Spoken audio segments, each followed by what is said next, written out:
Hi, guys. Welcome to another episode. I'm Alex, I'm your nurse, and today we're talking about one of my favorite topics, mental health.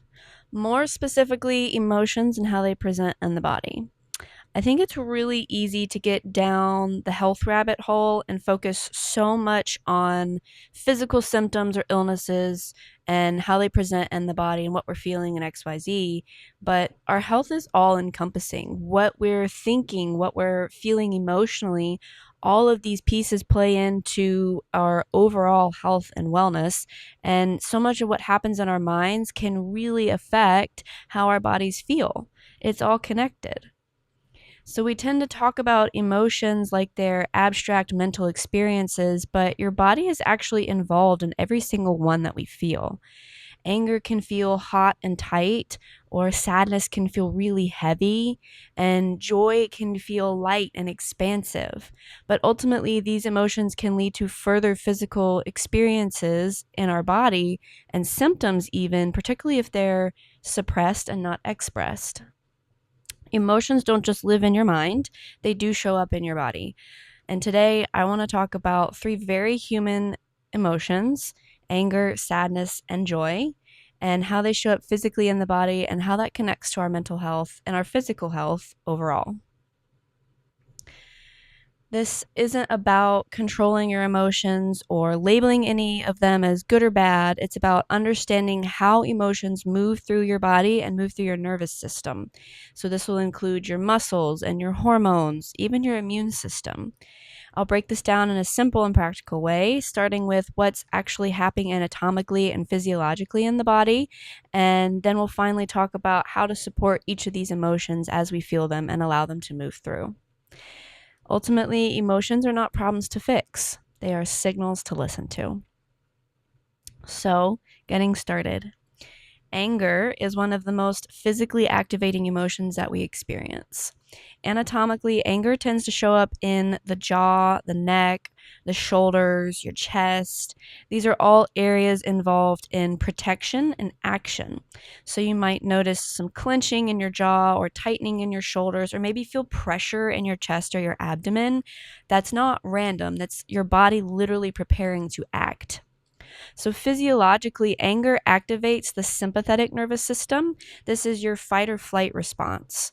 So, physically, this presents as an increasing heart rate, increasing blood pressure and breath rate, all the while slowing digestion down because we're redirecting energy to the systems that need it most.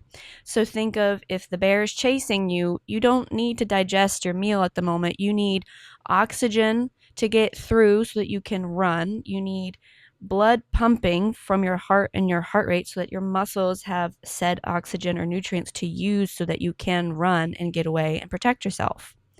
So, this is achieved by releasing neurotransmitters such as epinephrine, which is adrenaline, and norepinephrine.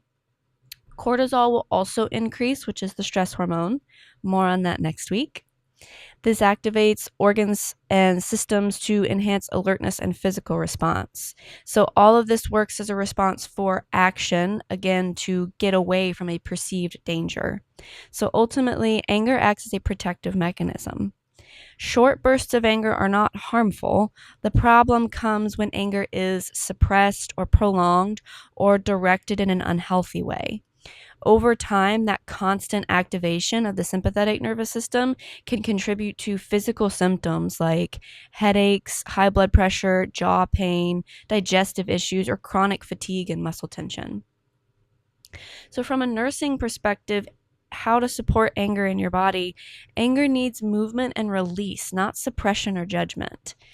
This might look like, if you're into self-help or emotional regulation, you may have heard this phrase before, but we'll talk about this a little bit. Name it to tame it.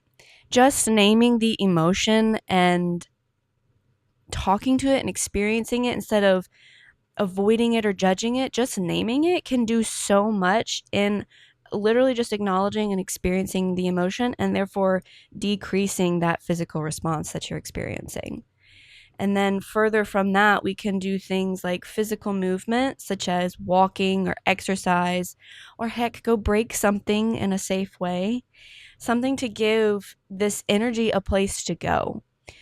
Maybe check in with your body, maybe physically touch the area that you're feeling the tension. If you're feeling it in your stomach or your chest, just hold a hand there and say, I'm feeling this. This can help to release that tightness and acknowledge that emotion from being there and make it feel less scary. We could do deep breathing, deep exhalations. Ultimately, anger isn't the problem. Being stuck in it is. We don't want our bodies to be containers for our emotions. We want them to be vessels. We want to allow the opportunity for these emotions to give us information, but to move through so that we're not just sitting in them. Moving on through to sadness. Where sadness shows up, it's a different presentation than anger.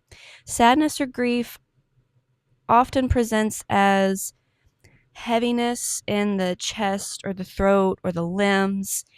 And you can literally feel just like weighed down, like you're sinking. Everything is just slowing down. Posture can change, breathing can become more shallow. Your body is physically processing lower emotions, and so it's going to naturally slow down. Physiologically, sadness tends to activate the parasympathetic nervous system. So, this is the opposite of the sympathetic nervous system. And this is the part that does rest and digest. So it's going to be more active in calming the body and conserving energy and managing involuntary functions such as digestion or even urination. When we grieve, our bodies release stress hormones like cortisol and adrenaline. When this system is active, you may experience fatigue, energy drops, slower heart rate, motivation will decrease. And this response isn't a flaw. Your body is conserving energy and it's asking for care. So, grief is metabolically expensive.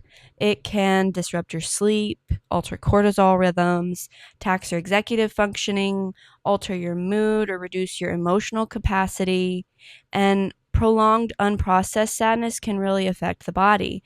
This can show up as prolonged fatigue, maybe increased illnesses. It'll decrease your immune response. So, long term unresolved grief can make people feel more prone to illness. And this is because your body is constantly working overtime just to maintain at a baseline. And the cortisol levels will be higher. So this is just wearing your body down over time. You'll see chest tightness or chest pain, potentially not in the same capacity as like cardiac issue, but just feeling this physical ache and just feeling physically low and almost ill. You might have digestive issues. It can cause nausea, loss of appetite. And this happens because the brain and the gut are very closely connected. These symptoms are not all in your head. The mind and the body are deeply connected, and grief moves through both. So, some nursing tips to support sadness in your body. Sadness needs gentleness and connection, not pushing or judgment. Helpful support would be breath work or meditation, doing slow, steady breathing into the emotion again, name it to tame it. This helps to lower cortisol and brings balance back into your body. Allow tears without judgment. You can actually release cortisol in your tears. Cortisol and adrenaline are in emotional tears, so we have different kinds of tears. There's lubricating tears, but emotional tears have certain levels of cortisol and adrenaline in them. It's your body is physically responding to this emotion and is releasing this stress response. So this is why you feel often a relief after you cry. So allow those tears to happen, not necessarily in a performative way, but allow that moment to happen for your body to physically move through what you're feeling. Allow for gentle movement like walking or stretching or yoga. Maybe practice some mindfulness and meditation as well. And ultimately support your body physically with nutrition and hydration. Grief can dull appetite, but nourishing food can help stabilize your mood and your energy. And ultimately, go seek some professional support. Speaking with professional help speaking with a professional can help process the emotional load so that the body doesn't carry it. Places like BetterHelp or Headspace can be helpful to get started here. What you need to hear, though, sadness doesn't need to be fixed. It just needs to be felt safely. So moving on through our last emotion, joy. Joy is often treated as optional, like a reward when everything else is handled or finally going right, like you had to earn it. But joy is not a luxury emotion, it's a regulating emotion. Joy tells the nervous system we're safe, we're connected, we can relax. And many adults unintentionally block joy because it feels vulnerable or unfamiliar or fleeting. Joy is often the easiest emotion to recognize in our bodies, though. It tends to show up as openness in the chest and warmth throughout your face and your body and lightness in the limbs. Your posture will lift, your breath will deepen, and it feels more spacious and expansive. So physiologically, joy can activate either the sympathetic or the parasympathetic nervous system. So you could feel either really excited or really relaxed and really peaceful. And it does this because it releases calming and bonding chemicals in our brains. So we've got dopamine, serotonin, endorphins, and oxytocin all being released when the body is physiologically experiencing joy. So dopamine is our reward chemical that motivates pleasure seeking and reinforces positive behaviors. Serotonin regulates our mood and promotes feelings of calmness and happiness and even improves your sleep. Endorphins decrease pain perception and create feelings of euphoria. So think of Elle Woods in Legally Blonde. Endorphins make you happy, and happy people just don't kill their husbands. And then last, we have oxytocin, the love hormone that fosters trust and connection and feelings of safety. So this can present as improved circulatory system, so it'll cause increased heart rate or flushing within healthy parameters, but this is why you'll get like feelings of butterflies in your stomach. Joy lowers cortisol, so this reduces your stress response, so you'll feel more relaxed, and in turn it'll actually boost your immunity and reduce inflammation as well. So fostering joy and supporting joy in our body. Joy doesn't have to be big to be beneficial. Small moments count. Laughter, sunlight, music, safe connection with friends. Cultivate joy through mindset and habits. Practice gratitude. Regularly list your blessings every day. Maybe practice with a gratitude journal.